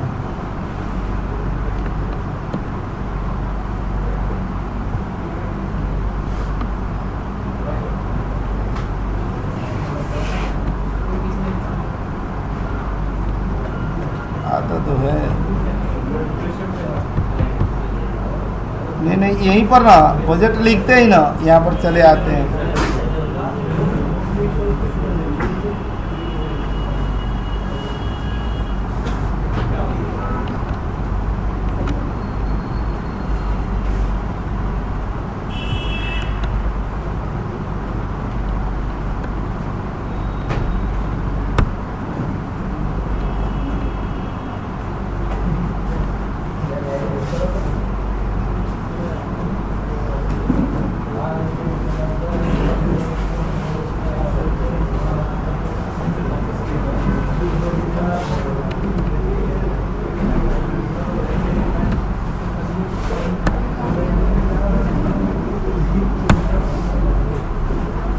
देखिए बजट वाला है ना, एक ऐसे ही टेम्पलेट दिया हुआ है। ये करेंट एसेट्स, ये कैश का इन्वेस्टमेंट का, फिक्स एसेट्स वाला, ये प्रॉपर्टी इक्विपमेंट, ये हर महीने का दिखाया गया कि इस महीने में इतने इतने खर्चे आएंगे। मंथली ये फाइनेंस टीम वाले बुक करते हैं, कि रिपोर्ट भी हर महीने निकालते रहते हैं कि आपका ना बजट इतना था और आपने इतने के खर्च कर दिया, आपका इतना बचा हुआ। देख रहे हैं यही वाला कि हमने हर महीने टोटल बैलेंस कितना था, ये वाला था, इसके अगेंस्ट में इतना इनकम हुआ और ये आपके एक्सपेंस हुए। यही तो आपने इतना क्या किया, 10,128 रुपया का इनकम था और खर्च कर दिए इतना, जितना का बाबू नहीं उतना का झुंझुना। ये 13,892, ये देखिए इतना का आमदनी और 7,146 फरवरी में खर्च हुआ। ठीक है, ये एक छोटे छोटे एग्जाम्पल है, ये भी मैं आपको भेजा होगा। त्यागी जी आपने ना सही से देखा नहीं है सर, वो पहले वाले पे देख लिया था, पहले वाला देख लिया वो। यही मोहल्ले पर ही था, ये गेट पर ही देखिए ना, यहीं पर है, ये देख रहे हैं सबसे ऊपर ही है WFM। हमने एक आपको दिया हो तब तो ये दे दिया है शेड्यूलिंग एंड इंटरवल फॉरकास्टिंग, नहीं वहाँ पर बोल रहे थे हम लोग। इंटरवल फॉरकास्टिंग मीन्स क्या हो गया, जो ब्रेक को रेक वाला था बीच में। उसके बाद देखिए WFM में ये सारे अलग फील्ड हैं, यहाँ पर देखिए ना ये सारे क्या है, अलग फील्ड हैं फॉरकास्टिंग का। ठीक है, यहाँ पर देखिए ये वाला कर दे रहे हैं ना, ये वाला अलग दे रहे हैं, और यहाँ पर आ गए ना हम लोग ये वाला अलग दे रहे हैं। यहाँ देखिए RTD ये सब कुछ इसमें भी है। ये वाला एक बुक ही ना बंदे ने ना वफादारी का सबसे शानदार परिचय दिया, उसने ये बुक ही निकाल करके भेज दिया अपनी कंपनी का। सबसे बेहतरीन कंपनी है इस फील्ड की, ये तो किसी जगह का है, वो उसने भेजा है ना। ये देखिए सब कुछ है, शेड्यूलिंग एडेयरिंग, ये वाला एक बार पढ़ लीजिएगा, देखिएगा ना ध्यान से कितनी अनमोल चीज़ें भेजी गई है। ये पहली बार हुआ ना कि ये WFM की सारी चीज़ें ना मैंने भेज दिया, आप पढ़िए आबाद रहिए।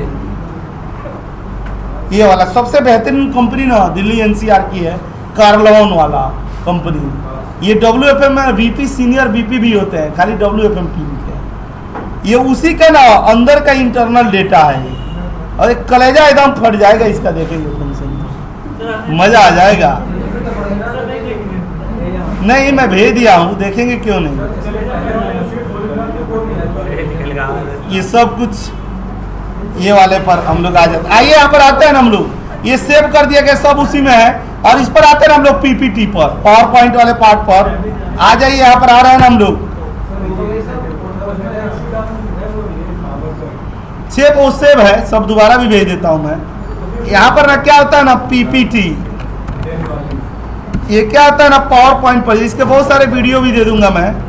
पावर पॉइंट प्रेजेंटेशन, देखिए पावर पॉइंट प्रेजेंटेशन ना खुद R&D की बहुत बड़ी चीज है। मैं वो तकनीक वो जगह बता देता हूँ जहां पर ना हम लोग R&D करेंगे। ठीक है, इस वाले जगह पर चले आते हैं।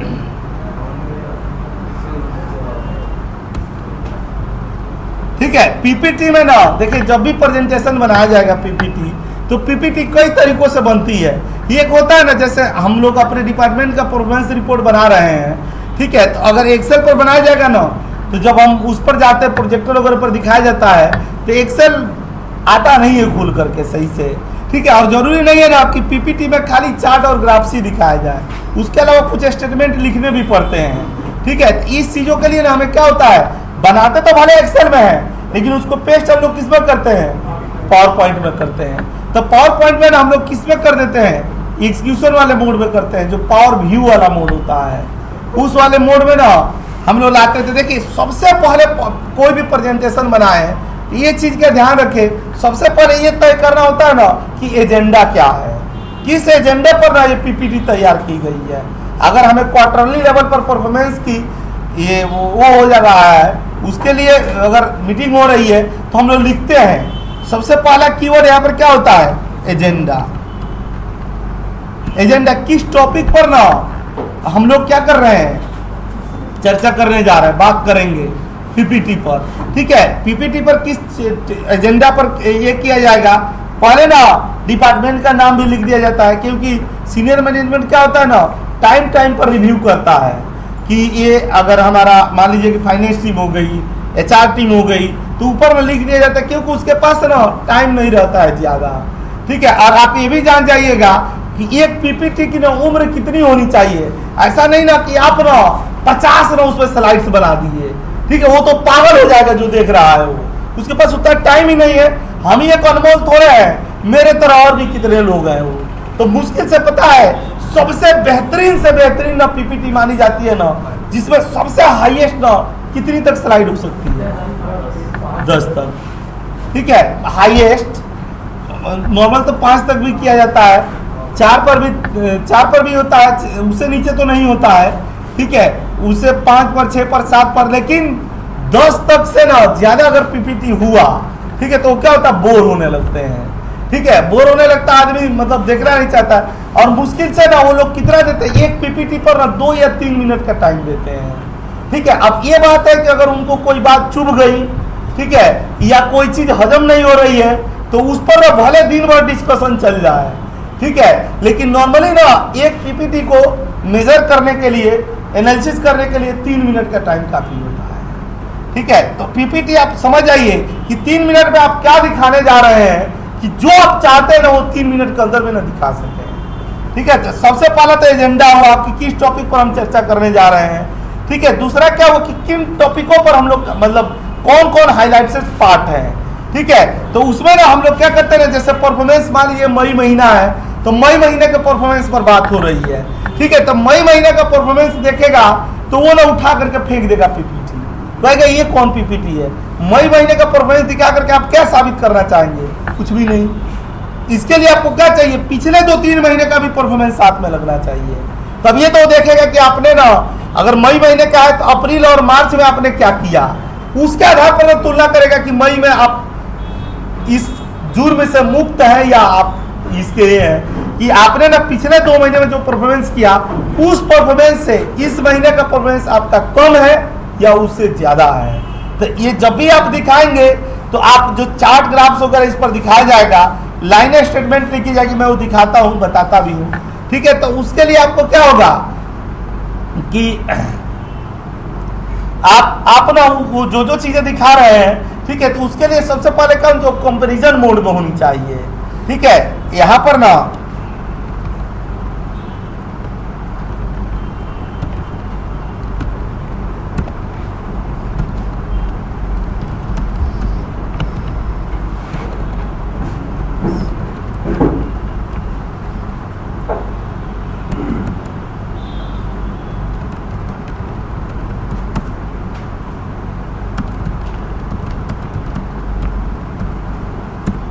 ठीक है, comparison performance chart of the team, इसमें क्या किया जाता है ना, कि इसमें 2 चीजें जरूर बनाई जाती है, टेबल बनाए, टेबल से ज्यादा जरूरी होता है क्या, पाइवट टेबल बनाना, ये याद रखिएगा जरूर, पाइवट टेबल बनाया जाता है। और पाइवट टेबल क्या ना, देखिए लोगों को ना हो सकता है डेटा जल्दी समझ में नहीं आता है, तो जो चार्ट ग्राफ्स बनाए जाते हैं ना, उस पर लोगों को ज्यादा क्लियरिटी होती है।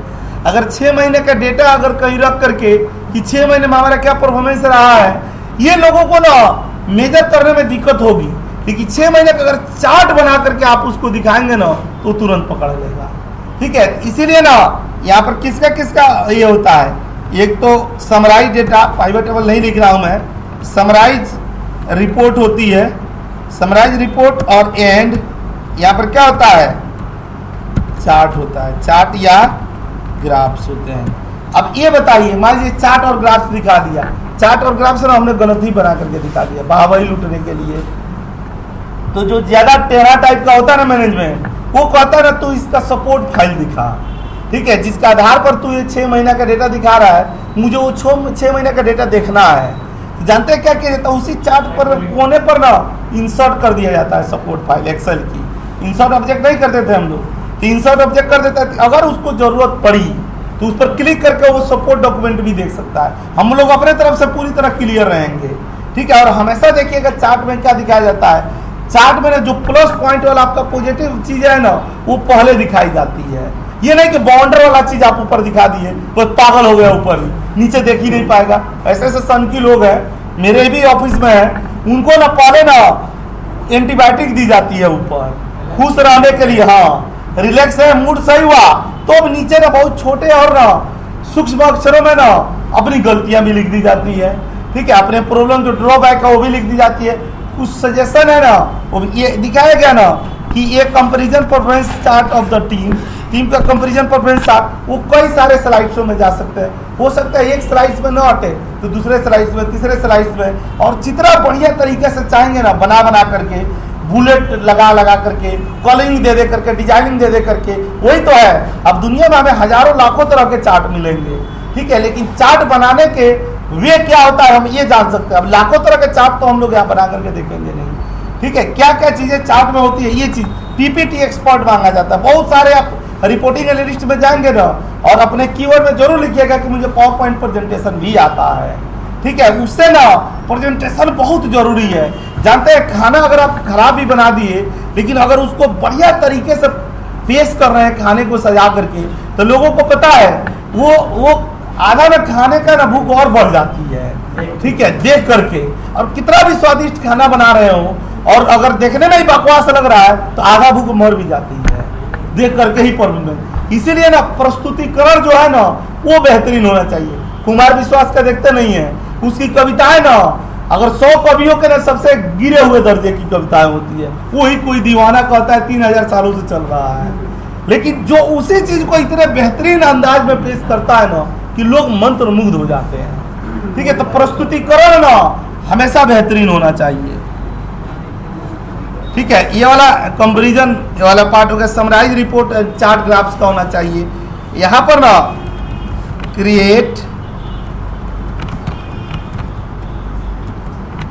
बुलेट के साथ होता है, इसमें इसका भी बड़ा बेहतरीन यूज होता है। मैं इसको ना बताते हुए चल रहा हूं, ये वाला होता है ना, आपको याद आएगा।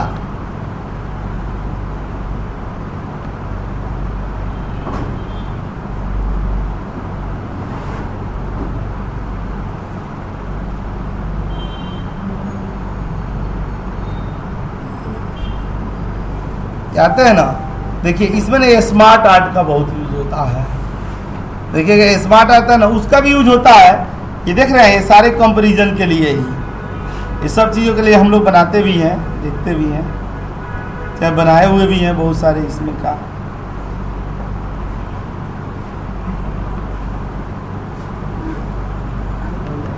मैं जब ना इंडिया मार्ट में ट्रेनिंग के लिए गया हुआ था, तो उन लोगों ने ना हमें टास्क दिया हुआ था कि किस किस तरीके से ना डेटा को प्रेजेंट करने के लिए ना क्या क्या चीज़ें ना आजमाई जाएगी, क्या क्या ये चीज़ें। तो वो वाला टेम्पलेट भी ना मैं आप लोगों को दिखा रहा हूँ। जितना बढ़िया ना, जितना आप समय देंगे ना, गजब एक से एक इसमें चीज़ें भरी हुई है ये वाला पार्ट पर। अब ये डिपेंड करता है कि आप क्या चीज़ दिखाना चाहते हैं और किस में सबसे अच्छा लगेगा।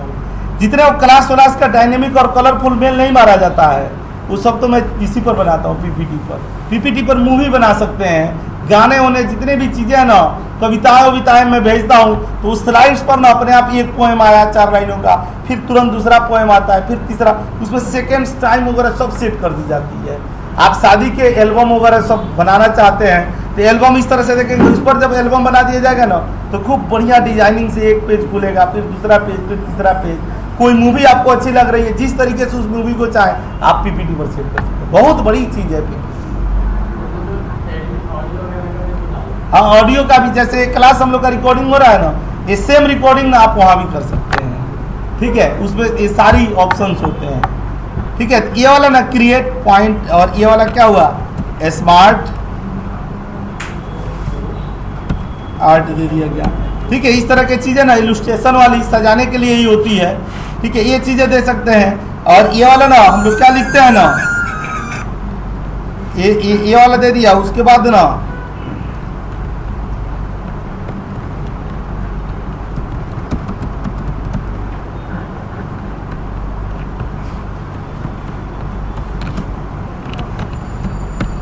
कुछ लोग सजेस्ट करते हैं कि दिखाना चाहिए, कुछ लोग कहते हैं नहीं भी दिखाएंगे तो कोई नहीं बात होगा। यहाँ पर हम लोग सजेशन भी देते हैं। इसमें सजेशन मीन्स ये ना कि अगर आप, हमारा प्रोसेस ऐसे चल रहा है, ऐसे चल रहा है ना, तो हमने ना इतना का मुनाफा कराया है। ठीक है, जितना आपका प्लस पॉइंट है ना, सब उसमें दिखाइए, निगेटिव पॉइंट को छोड़ दीजिए, क्योंकि वही पार्ट होता है ना जहाँ पर हमारी परफॉर्मेंस को मेजर किया जाता है। ठीक है, तो आपने जो जो अच्छा काम किया, कंपनी के लिए कितना सेविंग किया, बचाया, रेवेन्यू से चाहे आ गया हो कि सर हमारा ये वाला काम किया हमने, इससे ना हमारा इतना पैसा बचा, कंपनी का बिजनेस टाइम बचाया, हमने ये वाला ऑटोमेशन किया, इस ऑटोमेशन से ना हमने इतना टाइम बचा लिया। ठीक है, ये सारी चीज़ें क्या होगी, प्लस पॉइंट में आती है। अगर कुछ चीज़ें ऐसी है कि जो अभी आपको उपलब्ध नहीं है, आप चाहते हैं ना कि इस तरह का चीज़ अगर इस ऑर्गेनाइजेशन में हो जाए ना तो और बढ़िया हो सकता है, तो आप वो सजेशन में भी डाल सकते हैं। और नीचे क्या लिखा जाता है, स्पेशली ना थैंक्स लिखा जाता है। देखिए, ये जो हमने ना पीपीटी के बारे में बताया, ये क्या बताया, एक डिपार्टमेंट है जो केपीआई डैशबोर्ड बनाए थे ना, वो केपीआई के डैशबोर्ड इस पर हम लोग दिखा सकते हैं। लेकिन यहाँ पर पीपीटी में खाली केपीआई ही नहीं होता है, अब मान लीजिए कि आप गए अपनी डिटेल्स ना किसी कस्टमर को दिखा रहे हैं, मान लीजिए कि हमारी कंपनी कोई प्रोडक्ट बनाती है और हम ना सेमिनार रख रहे हैं, इवेंट्स रख रहे हैं, उसमें लोगों को अलग अलग लोगों को बुला रहे हैं जो हमारे इस प्रोडक्ट को खरीदने वाले लोग हैं, तो उसके समय में ना हम लोग ऐसा नहीं दिखाएंगे। वहाँ पर ना हमारा पीपीटी क्या हो जाता है, चेंज हो जाता है। वहाँ पर हम लोग ऐसा पीपीटी दिखाते हैं ना जहाँ पर हमारा ही ब्रांड सबसे ऊंचा हो, हम और ब्रांडों से तुलना कराते हैं अपने को, कहते हैं देखिए आप ये अगर खरीदेंगे तो ये वाला प्रॉब्लम है, ये कर देंगे ये प्रॉब्लम, और हम ये चीजें देते हैं आपको। ठीक है, हमारे इतने सारे क्लाइंट्स हैं, देखिए इन क्लाइंटों के लिए हमने ये दिया, उसमें वो दिया ना टैट SLA कि हमारा SLA यहाँ पर ना 95% का था, देखिए हमने इनको 99% SLA करके दिया है, यहाँ तक हमने दिया, ये दिया वो दिया। ठीक है, ये क्या जाएगा ना, जो कस्टमर है ना उसके दिमाग में एक पॉजिटिव थॉट जाती है। भले हमारा अगर वो देखिए जो लोकेशंस होते हैं, जो भी आप जाएंगे GIP में चाहे बड़े बड़े मॉल में, तो देखिएगा जितने भी ब्रांडेड ना, अगर हम लोग इसकी बात करें तो डेल का, HP का, लिनोवो का, सबके शोरूम खुले होते हैं। और आप देखिएगा जिसके भी शोरूम खोलेंगे ना उसमें 80% वो लोग जाते हैं ना जिनको खरीदना नहीं होता है। ठीक है, और वो कोई मना नहीं कराता है गेट पर कि आप नहीं खरीदे तो क्यों अंदर घुसाए। ठीक है, इसीलिए कि वो अपने क्या कर रहा है, प्रोडक्ट का प्रचार कर रहा है। वैसे पब्लिक लोकेशन पर ना अपना एक शॉप खोला हुआ है, चाहे शोरूम खोला हुआ है, जहाँ पर हजारों लोगों का रोज आवागमन हो रहा है, तो रोज ना देख रहे हैं ना उसके प्रोडक्ट को, तो उनके दिमाग में घुस रहा है ना कि एक तो यहाँ पर डेल का शोरूम है। ठीक है, और जाकर के घूम करके भी आए तो उनको कंपैरिजन पता चला, भले उस समय नहीं लिए, लेकिन कभी किसी से चर्चा होगी कि ये वाला लैपटॉप हमें लेना है, तो उनको देख करके गए होंगे तो उसको सजेस्ट करेंगे। अगर वो देखे होंगे कि इस GIP वाले मॉल में डेल का शोरूम है, तो कोई पूछेगा कि यार डेल का लैपटॉप लेना नोएडा में कहाँ मिलता है, तो वो देखा होगा तो बताएगा तुम चले जाओ GIP में। तो ये वहाँ पर लोकेशन है, तब ये तो बता रहा है ना। जब हमारा एक सेंटर खुला है तो उस सेंटर पर ही तो लोग आ रहे हैं देखने के लिए, जब सेंटर ही नहीं खुलेगा तो क्या आएंगे लोग देखने। तो ये प्रोडक्ट वाला ना जो डैशबोर्ड बनाया जाता है वो ऐसे ही होता है। मैं ऐसा ही एक डैशबोर्ड का नमूना दिखा रहा हूँ, ठीक है, जो हम लोगों ने किसके लिए बनाया था, इंडिया मार्ट के लिए।